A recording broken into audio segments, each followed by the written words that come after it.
Yo quisiera que nosotros fuéramos a las Escrituras y viéramos algunos aspectos importantes que la Biblia nos enseña acerca de momentos difíciles que atraviesan los seres humanos, de los cuales los creyentes no escapamos. Es decir, que los creyentes, al igual que las personas que no conocen del Señor, también nosotros atravesamos situaciones difíciles. Hay personas que al venir al Evangelio consideran que todo es color de rosa y consideran que el hecho de ser un creyente ya garantiza un bienestar sin que en ello ocurra la aflicción, el dolor y cosas semejantes a esta que afectan el corazón del creyente. Por eso yo quisiera leer 4 textos bíblicos que marcan la vida del creyente en lo que al tema del dolor, de la aflicción, del sufrimiento tiene que ver.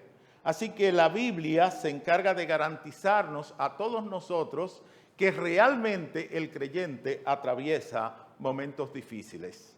El primero de ellos lo vamos a ver en Juan capítulo 16, versículo 33, que es una porción que muchos de ustedes conocen porque probablemente ha sido motivo de consuelo, de fortaleza a algunos de los creyentes aquí presentes en momentos difíciles en los cuales un hermano ha venido delante de usted y ha expuesto este texto para tratar de traer una consolación a través de la palabra.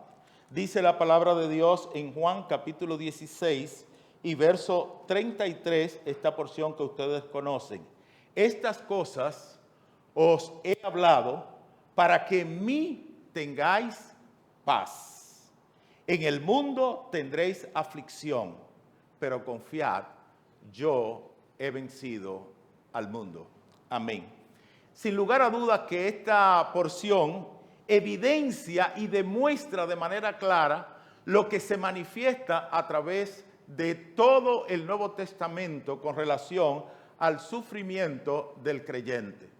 Una doctrina que tenemos que aprender, que tenemos que interiorizar en nuestras vidas y que sin lugar a dudas tenemos que aprender a vivir y a experimentar el sufrimiento.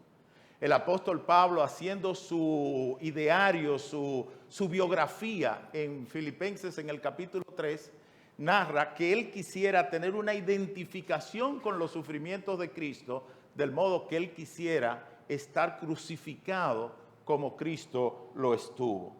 Pero no solamente lo vemos a la luz de Juan capítulo 16, sino que también lo vemos a la luz de Mateo capítulo 5 y verso 11. Dice la palabra de Dios en esta porción de Mateo capítulo 5 y verso 11 lo siguiente, hablando sobre las bienaventuranzas. Dice, bienaventurados sois o seréis cuando por mi causa os insulten, os persigan y digan toda clase de mal contra vosotros mintiendo. Aquí se evidencia, no ya en términos generales, el sufrimiento y la aflicción, sino que se evidencia de manera específica una causa por la cual nosotros los creyentes podemos atravesar momentos de crisis.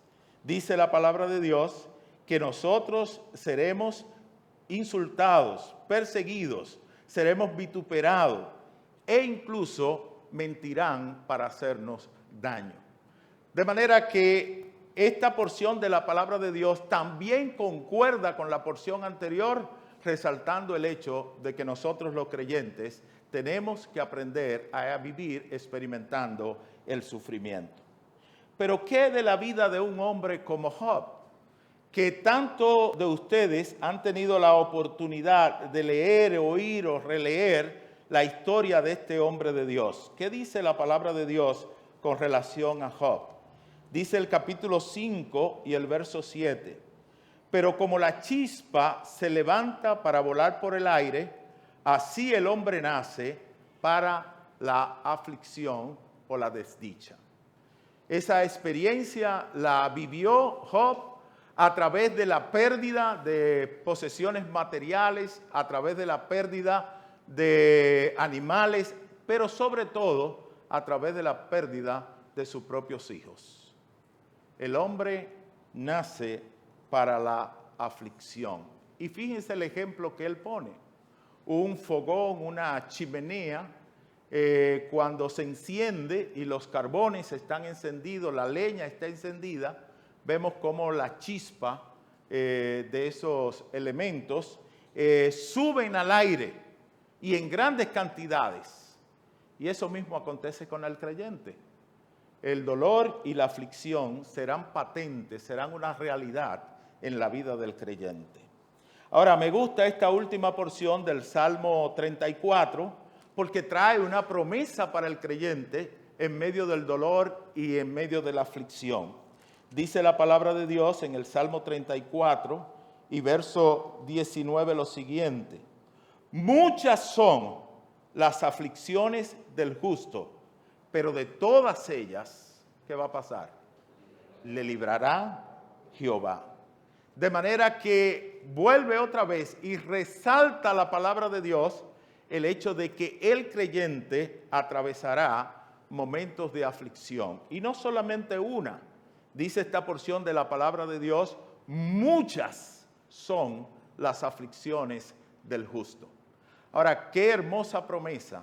De todas ellas, dice el Señor, que nos librará Jehová. Dice su palabra que Él nos librará. Así que tenemos una promesa, pero vamos a experimentar el dolor y la aflicción. Ahora, muchas veces la aflicción y el dolor nos lleva a momentos de crisis en la vida del creyente.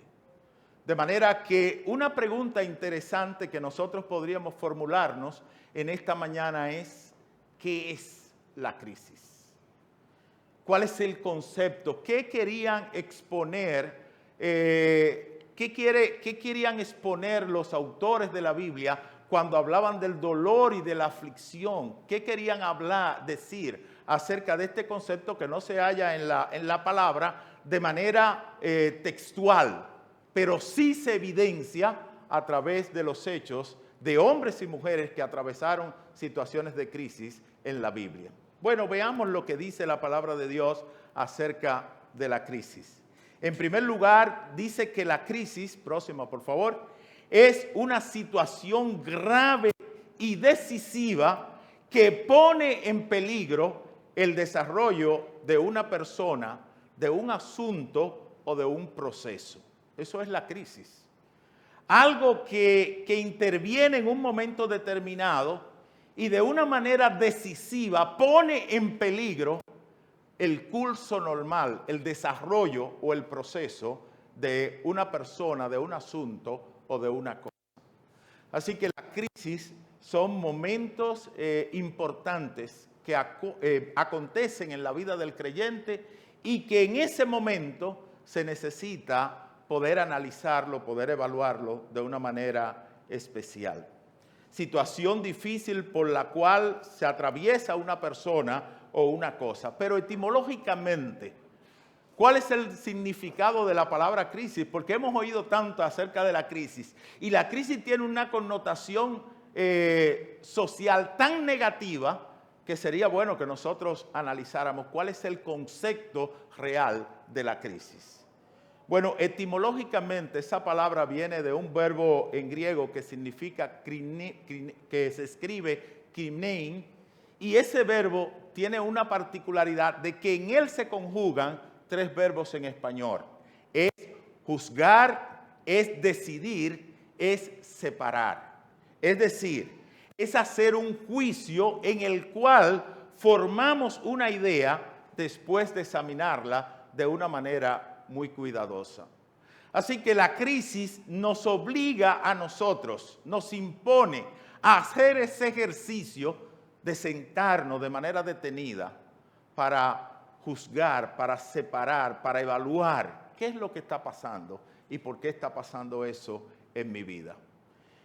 Es algo que rompe y se analizan las causas para emitir un juicio. Por tanto, hay un análisis y hay una reflexión en el momento en el cual nosotros atravesamos la crisis. Evidentemente, muchas veces atravesamos el momento de crisis pero no analizamos ni hacemos una reflexión sobre la causa por la cual nosotros atravesamos la crisis.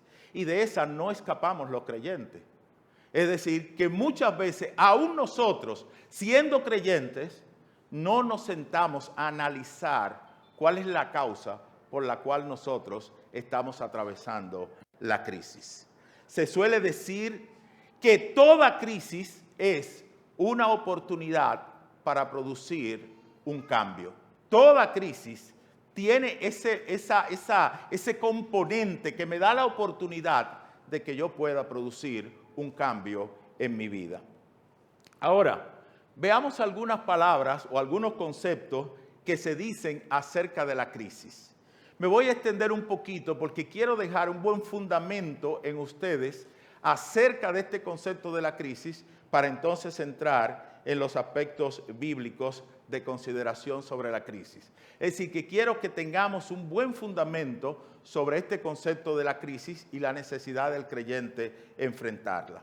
En primer lugar, Winston Churchill decía acerca de la crisis: toda crisis es mitad un fracaso y mitad una oportunidad. Y es importante ese sentido, ese concepto, porque muchos de ustedes han experimentado crisis y se han dado cuenta que esa crisis ha sido provechosa para su vida porque ustedes han tenido la oportunidad de dar un giro, un cambio a su vida cuando ha venido una situación particular en la vida de cada uno de ustedes. Por ejemplo, en el caso de nuestros días, con este asunto de la pandemia, ustedes saben que hay muchas empresas que se han hecho de mucho dinero como consecuencia de esta crisis, ¿verdad?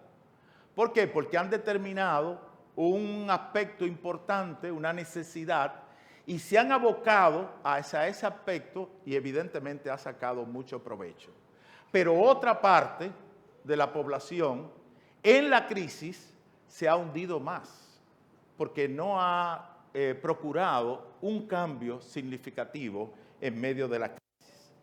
Ahora, la crisis es, en cierto sentido, un fracaso porque el mundo se nos viene abajo, ¿verdad? Y la razón es que perdemos la confianza en el sistema de creencia o la confianza que nosotros tenemos en un marco de seguridades que hasta el momento nos habíamos aferrado. ¿Qué estoy tratando de decir con esto? Bueno, nosotros como creyentes estamos aferrados a un marco de enseñanzas bíblicas y ese marco de enseñanzas bíblicas, si nosotros no los interiorizamos en nuestras vidas, si nosotros no lo practicamos, si nosotros no lo obedecemos, es posible que cuando venga la crisis, ese marco que nosotros creíamos que era seguro en nuestras vidas, va a revelar que realmente no lo era y va a producir o profundizar la crisis en nuestras vidas. Es decir, vamos a perder el marco de seguridad que nosotros teníamos. Recuerdo una hermana que en una ocasión cayó en una crisis, en una depresión. Y los hermanos fuimos a visitarla para consolarla, para ayudarla, para estimularla a confiar en la palabra de Dios. Y abríamos la Biblia y tan pronto abríamos la Biblia dice, no, por favor, no me abran la Biblia, yo lo sé, yo la conozco. Yo no necesito que ustedes abran la Biblia. Mi problema no tiene que ver con la Biblia, no es la solución para mis problemas. ¿Por qué? Porque ese marco de seguridad que representa la Biblia, para ella no era una seguridad. Eso se había caído. Eso no representaba para ella, en ese momento determinado, su marco de seguridad. Entonces, eso puede pasar en la vida del creyente. Podemos perder nuestra confianza en la seguridad de la palabra en medio de la crisis. Depende del fundamento que nosotros tengamos. Esto nos obliga entonces a repensar, a juzgar de nuevo la situación para hacernos una idea clara de qué es lo que está pasando. La pérdida de la seguridad, de la confianza en el funcionamiento de las cosas, entonces provoca una decepción. Comenzamos a decir, pero ¿qué es lo que nos está pasando? O a clamar como el salmista David en el Salmo 13. ¿Hasta cuándo, Señor, clamaré a ti? ¿Hasta cuándo, Señor? ¿Cuándo será que tú pondrás tu rostro para mirarme? O como Abacú, ¿hasta cuándo, Dios, clamaré a ti a causa de la injusticia y no oirás? O como el pueblo de Israel en medio de la situación de la esclavitud, que clamaba al Señor y sentía que Dios no estaba obrando para traer la solución al problema del pueblo en la esclavitud. Pero Dios estaba trabajando. Pero ese marco de seguridad que representa la confianza en la palabra de Dios había sido abandonado. Esta decisión lleva a la búsqueda de los culpables de una situación, lo que provoca indignación, y al final no nos queda más otra cosa que volver a repensar. Comenzamos a pensar quién es el culpable de la situación, quién nos ha hecho el daño, por qué nos ha hecho el daño, pero no analizamos realmente lo que debemos analizar: la soberanía de Dios interviniendo. No analizamos el hecho de que Dios es soberano para someternos a cualquier prueba en nuestras vidas, contar, de sacar a relucir las cualidades que Dios quiere que realmente nosotros desarrollemos en la vida. Así que tenemos necesariamente que revertir esa situación, tenemos que corregirla.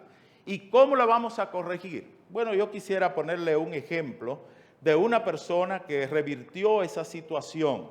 Se cuenta de un gran músico, no sé cuántos de ustedes habrán oído de este músico, que se llamó Paganini.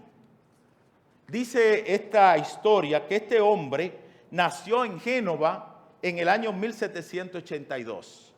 Este hombre comenzó a estudiar a la edad de 5 años. A los 6 años ya tocaba el violín. Oía esa música tan hermosa que el hermano sacaba del violín hace algunos momentos con los himnos que entonábamos, y me quedaba pensando en esta historia. A los 9 años, dice esta historia, que tuvo su primera presentación en público, a los 9 años. Y a los 13 años ya viajaba por diferentes países de Europa para hacer presentación. Y a los 16 años ya era conocido internacionalmente como un gran músico. No quiero resaltar mucho su vida porque hay muchas leyendas sobre este hombre, pero quiero resaltar un hecho en particular. Dice que en una ocasión este gran músico estaba tocando en un concierto acompañado de una gran orquesta sinfónica. Y durante el desarrollo de este concierto se escuchó un ruido, el cual motivó que el director de la orquesta mandara a parar la orquesta. Pero se dieron cuenta que este hombre, Paganini, había continuado tocando el violín a pesar de que se había roto una de las cuerdas. De manera que Paganini continuó, y el director de la orquesta tuvo que incorporar a la orquesta para continuar al ritmo de Paganini en la presentación de ese concierto. Al cabo de un tiempo, y por segunda ocasión, volvió y se produjo otro ruido, y el director se quedó como a la expectativa. ¿Qué voy a hacer? Si voy a dejar que paro o chequeo a Paganini para ver si Paganini continuaba con el concierto. Pero ¿saben qué pasó? Paganini continuó con el concierto. Y al continuar con el concierto, la orquesta siguió. En ese momento la orquesta siguió. Transcurriendo el tiempo, ya casi llegando al final del tiempo, se rompió la tercera cuerda del violín. Y todo el mundo, ya no solo el director de la orquesta, sino el auditorio que estaba ahí completo, todo el mundo a la expectativa, ¿qué iba a pasar? Se había roto la tercera de 4 cuerdas del violín. Paganini continuó tocando su violín con una sola cuerda. Y al concluir, el público se puso de pie, desplegó fuertes aplausos y, sobre todo, resaltó la perseverancia y la técnica o la destreza de Paganini al tocar el instrumento, aún faltando 3 cuerdas. Qué interesante esta historia, ¿verdad? ¿Cuántas lecciones podemos sacar de esta historia en medio de la crisis? En primer lugar, podemos resaltar una enseñanza importante. La historia nos enseña a perseverar aún en medio de la crisis. Hermanos, las crisis que vienen a nuestras vidas no son para hundirnos, no son para destrozarnos. Si Dios la permite, es para que nosotros podamos desarrollar el carácter que Dios quiere que nosotros como creyentes desarrollemos. En segundo lugar, la historia nos enseña a aprovechar las oportunidades. Este episodio marcó significativamente la vida de Paganini. No era la misma. Era un músico muy experimentado, pero evidentemente que este acontecimiento resalta aún más la figura de Paganini. Cuando nosotros atravesamos la crisis, ¿qué es lo que se resalta de nosotros? En tercer lugar, la historia nos enseña a hacerlo de la mejor manera posible. No me imagino que Paganini estuviera tocando con una sola cuerda, perseverando, pero dando notas que no tenía sentido, porque música es combinar los sonidos con el tiempo, de manera que lo que Paganini sacaba de ese violín, aún con una sola cuerda, era algo que era agradable al oído del auditorio. Ahora, mis hermanos, cuando nosotros atravesamos la crisis en nuestras vidas, ¿qué sale de nosotros? ¿Qué sale del conflicto entre un marido y una esposa? ¿Qué sale del conflicto de una situación en la cual me airo, en la cual me enojo, en la cual me hago cosas que realmente no obedecen al fruto del Espíritu, sino a la obra de la carne? ¿Qué hago cuando acontece la crisis? En la Biblia nosotros tenemos muchos ejemplos de crisis y yo traje unos para que nosotros podamos ir contextualizando esto a la palabra de Dios. Por ejemplo, cuando Judas traicionó al Señor, entró en una crisis, ¿sí o no? Sí, entró en una crisis. Y entró en una crisis tan profunda que dice la palabra de Dios que Judas se ahorcó, se suicidó. Lo que vemos en mucha gente del mundo, pero también en ocasiones lo vemos en el pueblo de Dios. ¿Lo hemos visto o no lo hemos visto? Lo hemos visto. Entonces, también vemos una contraparte que es el caso de Pedro. Pedro sufrió quizás una crisis tan fuerte o peor que la de Judas. Pero, como decía Churchill, es mitad un fracaso, mitad una oportunidad. En el caso de Pedro, Pedro aprovechó el momento para dar una respuesta de cambio significativo a su vida en términos espiritual y en términos de su relación con Dios y con la persona del Señor Jesucristo. Esta experiencia fue el punto detonante en la vida de Pedro para producir un cambio y una transformación cual nunca había atravesado el apóstol Pedro, a pesar de estar tan cerca del Señor.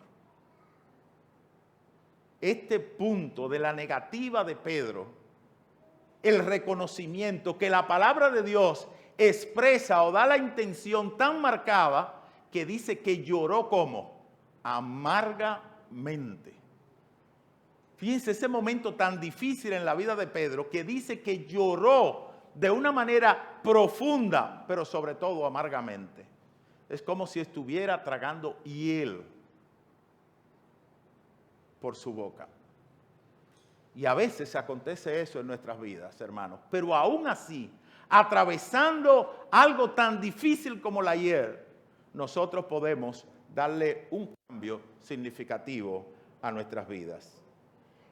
Los discípulos, cuando el Señor anunció su muerte, ¿verdad? En Juan, en el capítulo 11 y en adelante, que el Señor habla con los discípulos y dice que va a morir. ¿Qué produjo eso en los discípulos? Dice la palabra de Dios que produjo turbación. Su líder, su maestro, su guía, había anunciado que iba a morir. Y ellos de seguro comenzaron a pensar, pero ¿qué va a ser de nosotros? Si nuestro líder espiritual, si nuestra guía, si el Señor, el que nos ha prometido tantas cosas, va a morir, ¿qué va a pasar con nosotros? Y es ahí cuando el Señor tiene que decirle en Juan 14, capítulo 1, no se turbe vuestro corazón. Creéis en Dios, creéis también en mí. Fíjense cómo esas palabras trajeron la paz que los discípulos necesitaban en medio de la crisis. Hermanos, nosotros necesitamos reconocer la crisis que acontecen en nuestras vidas, porque Dios tiene un propósito a través de ella.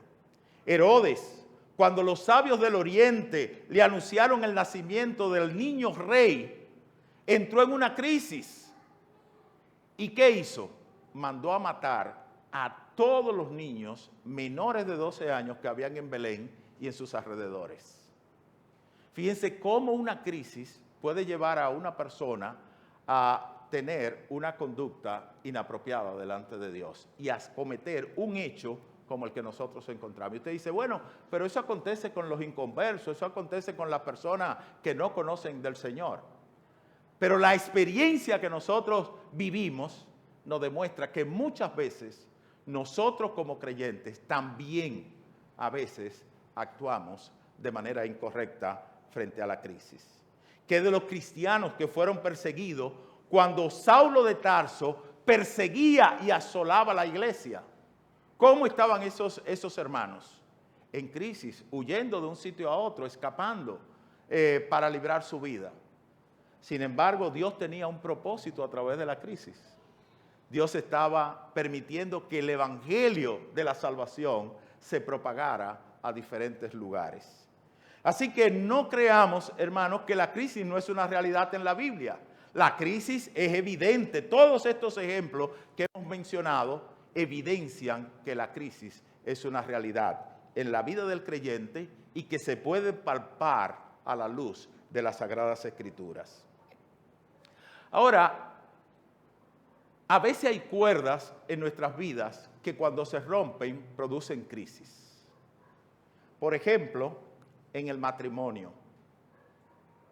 Eso es una cuerda muy difícil, que con frecuencia, si no hay un buen fundamento en el hogar, en la familia, se producen crisis muy fuertes que causan o que ocasionan muchos daños por no tener un buen fundamento en el hogar. Un ejemplo lo vemos en el caso de Abigail y Nabal, ¿verdad? Dice la palabra de Dios que este hombre tenía un temperamento, ¿cómo? Grosero, agresivo, un mal temperamento tenía este hombre. Yo me imagino el sufrimiento de esta mujer. ¿Recuerdan el caso cuando David envió sus mensajeros para que este hombre reaccionó de una manera? Ella tuvo que hacer algo por detrás de él para poder complacer a David. Pero realmente nosotros encontramos que este temperamento de este hombre lo llevó a la muerte. Sin embargo, esta mujer vivía con esa crisis en su hogar. Los que estamos aquí somos creyentes, pero escapamos de esa realidad. Son todos los matrimonios que están aquí, matrimonios color de rosa, no tienen ninguna crisis, no hay ningún problema. ¿Verdad que no? Mira, nadie levanta la mano, significa que sí, que todos viven bien. Todos están bien. Tan limpio, ¿verdad? No hay problema. Así pasa allá también, en la iglesia, no hay problema. Pero la realidad es otra. La realidad es que vivimos momentos de crisis por esa cuerda tan frágil que es los problemas en el matrimonio. ¿Por qué? Porque no nos guiamos de la palabra de Dios. Porque no nos guiamos del fundamento de la palabra de Dios. Hay un autor que se llama Guillermo Goff, que escribió un libro sobre familia y vida cristiana, y él dice que la causa fundamental de la grieta que se produce en el seno de la familia obedece al hecho de que nosotros, como familia, no estamos siguiendo las directrices de la palabra de Dios. Y eso no es una cosa que él tiene que resaltarlo, nosotros lo sabemos, pero lo olvidamos. Sabemos que si nosotros nos llevamos por la instrucción de la palabra de Dios para dirigir nuestras familias van a funcionar de manera adecuada. Pero aún así, dejamos a un lado las directrices y preferimos caer en la crisis en el seno de la familia. ¿Qué de los hijos? Esa cuerda, ¿verdad? Esa cuerda da, a pesar de ser muy fuerte en términos de la relación, pero es una cuerda muy fácil de romper.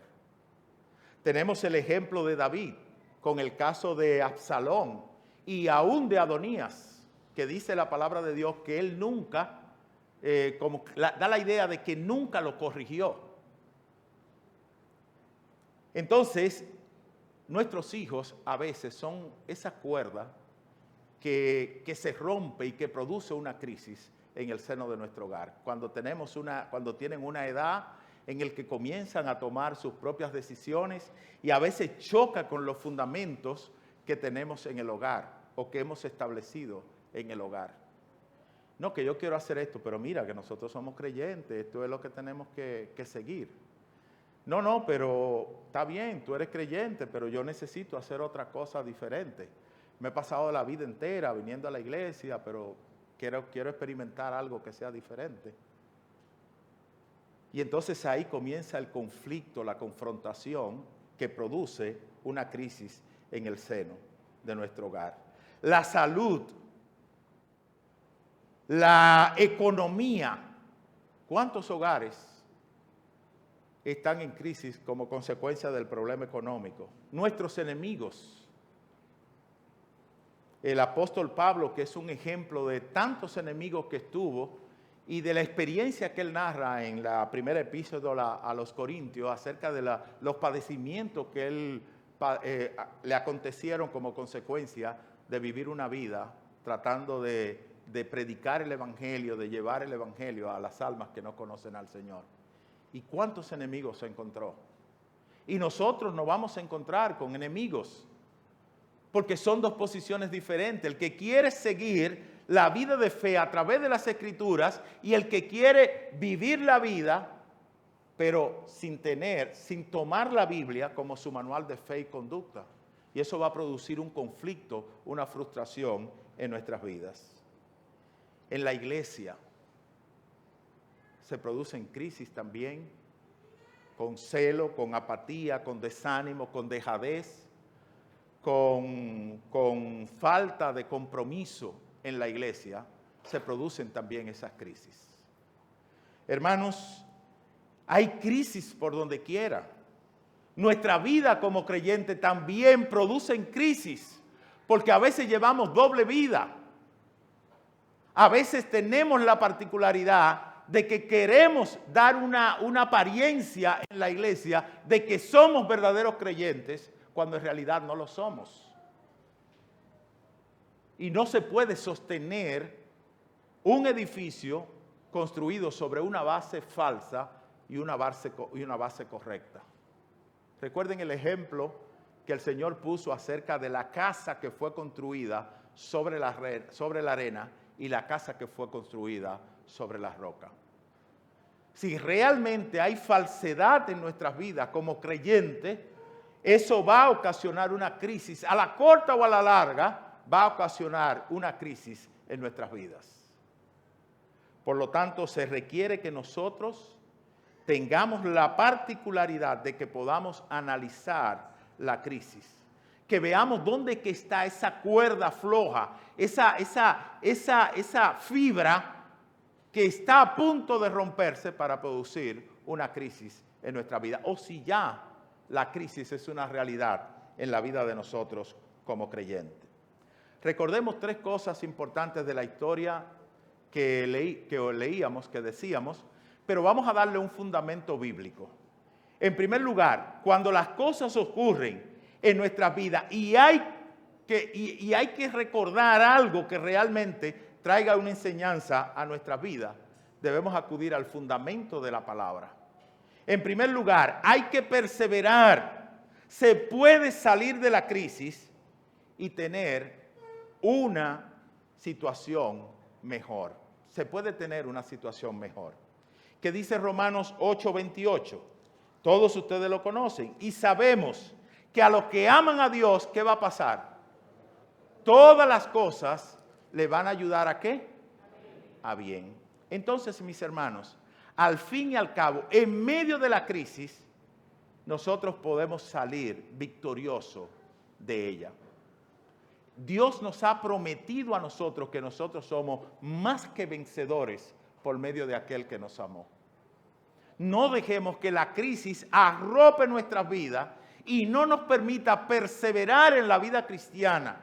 No nos permita continuar haciendo el trabajo que debemos hacer en la obra del Señor.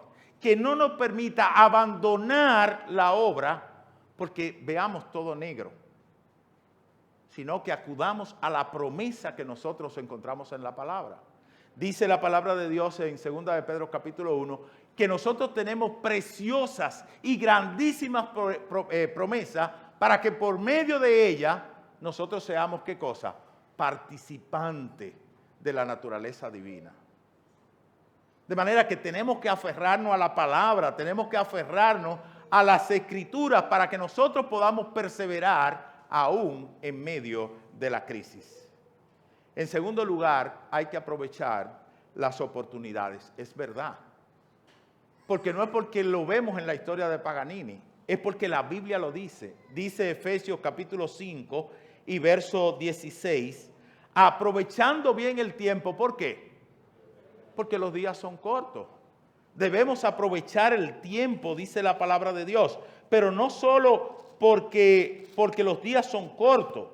Dice Efesios capítulo 5, verso 16. Mirad pues con diligencia cómo andéis, no como necios, sino como sabios, aprovechando bien el tiempo, porque los días son cortos. La crisis puede hacernos a nosotros entrar en necedad en contra de la voluntad del Señor. ¿Recuerdan el caso de Jonás? Jonás, no, yo no quiero ir porque es que tú lo vas, después que yo predique y diga que va a haber condenación, tú lo vas a salvar. Si ellos se arrepienten, tú lo vas a salvar.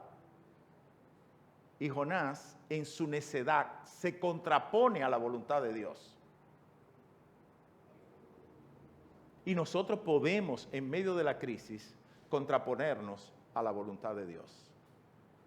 Y dice la palabra de Dios que no seamos necios, sino entendidos, aprovechando bien el tiempo, invirtiendo nuestras fuerzas en lo que realmente trae provecho espiritual a la vida del creyente. Tenemos necesariamente que hacer provecho de esa oportunidad que el Señor nos da. En tercer lugar, hay que hacerlo de la mejor manera posible. Pero no para tocar, para agradar al auditorio, a la gente que está alrededor nuestro, sino para agradar, como hemos hecho en esta mañana, este ejercicio de adoración al que se merece una genuina adoración del corazón de sus hijos, al Rey de Reyes, al Señor de Señores, al Soberano. Necesitamos, mis hermanos, retomar la centralidad de la persona de Dios en la vida del creyente para que nosotros lo hagamos de la mejor manera posible. ¿Qué dice Primera de Corintios capítulo 10, verso 31? Dice Primera de Corintios 10, 31 lo siguiente: si pues coméis o bebéis o hacéis otra cosa, hacedlo todo ¿para qué? Para la gloria de Dios, hermanos. No es que lo que yo estoy haciendo, lo estoy haciendo porque yo devengo un salario, no porque simple y llanamente porque lo estoy haciendo para agradar a mi auditorio, no porque lo estoy haciendo para esto, para aquello. Es que todo, dice la palabra de Dios, todo lo que yo haga, como profesional, como hijo, como padre, como esposo, como creyente, todo debo hacerlo. ¿Para qué? Para la gloria de Dios, mis hermanos. Entonces podemos en la crisis hacer las cosas de la mejor manera posible. ¿Por qué necesariamente tenemos que dar un tono desagradable en la crisis? Bueno, si lo damos es porque realmente no tenemos el fundamento apropiado en nuestras vidas para enfrentar la crisis. Recordemos 3 cosas importantes. La última cuerda que se rompe en una persona es la vida. Así que mientras hay vida, ¿qué hay? Esperanza. Mientras nosotros tenemos vida, aún los inconversos, mientras tienen vida, tienen la oportunidad de tener ese encuentro, esa relación con la persona del Señor. Pero si mueren sin tener esa oportunidad, van a perdición eterna. Porque así lo ha establecido la palabra. Ahora, si usted como creyente tiene vida, está en medio de la crisis, usted tiene la oportunidad de tener un cambio significativo aún en medio de la crisis. Por lo tanto, a pesar de la crisis, hay que seguir perseverando, hay que seguir tocando, hay que seguir trabajando, hay que seguir procurando un mejor carácter en nuestras vidas, hay que seguir procurando ser cada vez más fiel al Señor, hay que seguir siendo cada vez más obediente a la palabra y hay que seguir siendo un templo del Espíritu Santo para que el Señor se honre a través de nuestras vidas a pesar de la crisis. Ahora, mis hermanos, ¿qué revela la crisis? ¿Qué realmente revela la crisis cuando ella se manifiesta en nuestras vidas? ¿Se ha preguntado usted alguna vez, oye, pero cuando ha venido esa crisis a mi vida, ¿qué es lo que yo he revelado a las personas que me rodean? Bueno, en primer lugar, mis hermanos, la crisis evidencia cuál es su estado de ánimo. Si está triste, si está alegre. Usted puede hacer el esfuerzo que usted quiera para aparentarlo, pero la crisis va a revelar lo que hay dentro de usted.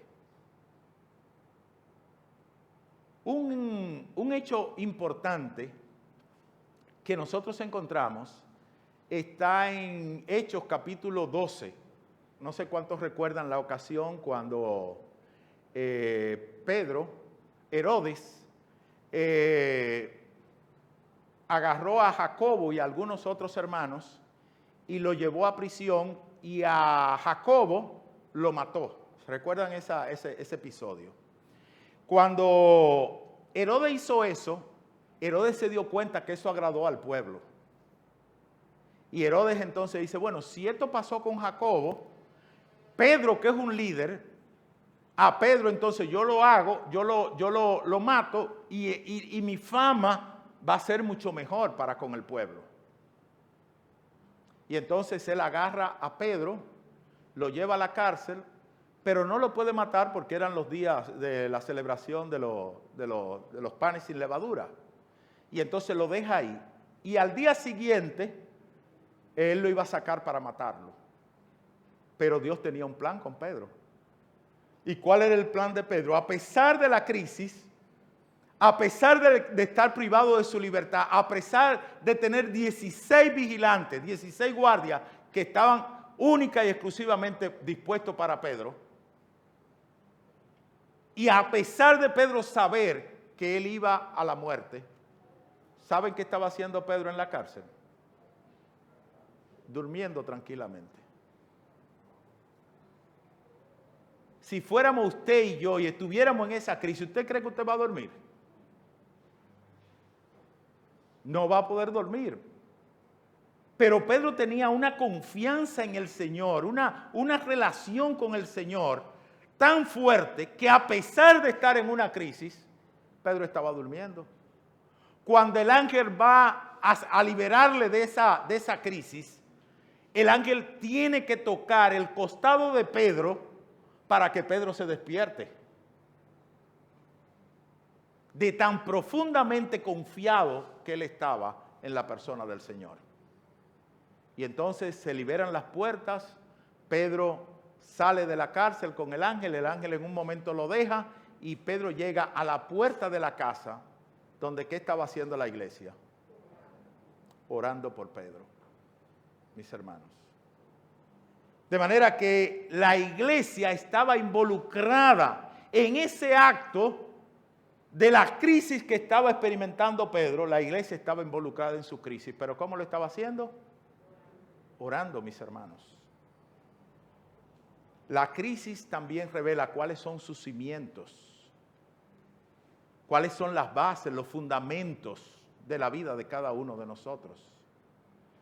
Si nos caemos o si nos mantenemos de pie. No por nuestra propia fuerza, claro, por la fuerza del Señor. Pero revela cuál es el fundamento de la vida de cada uno de nosotros en medio de la crisis. ¿Cuáles son los principios y los valores que usted tiene para enfrentar la crisis? ¿Sabe cuántos creyentes hemos fracasado frente a un momento de crisis económica y por nuestras manos pasan recursos, pasan dinero o pasa cualquier cosa y los valores y los principios se van a un lado porque no lo tenemos, aún siendo creyentes? Pero si nosotros tenemos valores y principios bien arraigados en nuestras vidas, puede pasar lo que sea.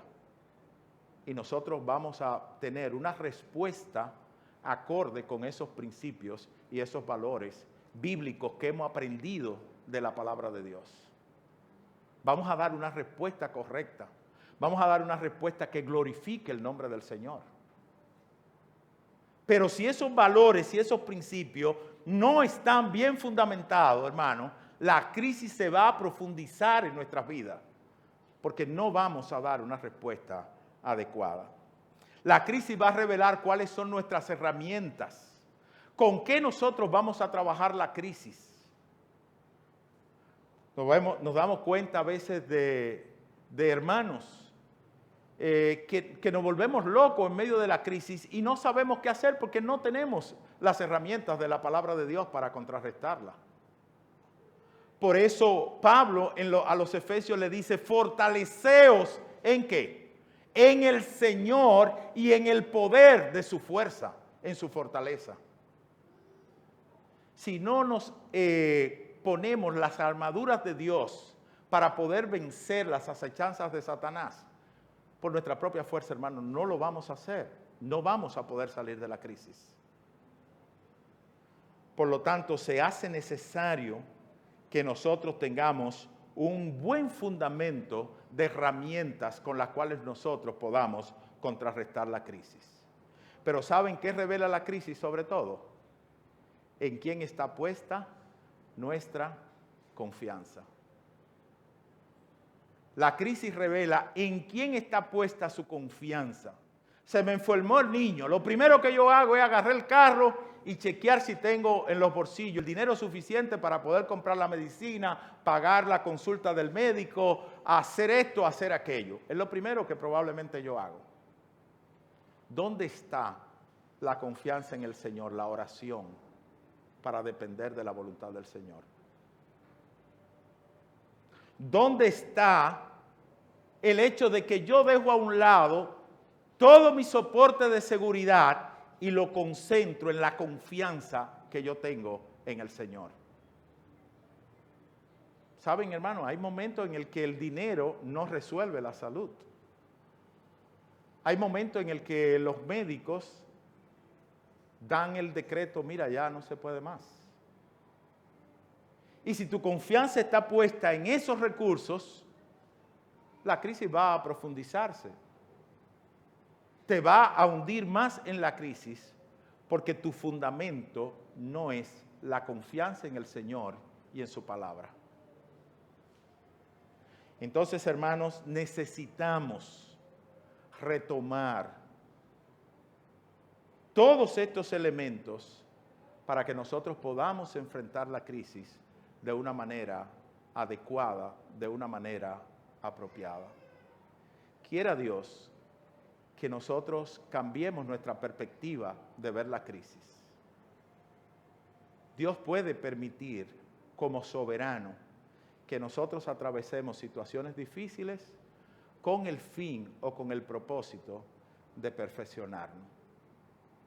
De que nosotros atravesemos como el oro, el horno, para que la escoria de nuestros pecados, de las cosas que no agradan a Dios, sean quitadas de nuestras vidas. para entonces poder rendir una vida que realmente honre y glorifique el nombre del Señor. Y la crisis puede ser un instrumento que Dios utilice para cumplir ese propósito. Mis hermanos, en la escuela dominical vamos a tener la segunda parte. Que el Señor les bendiga hasta ahora. Amén.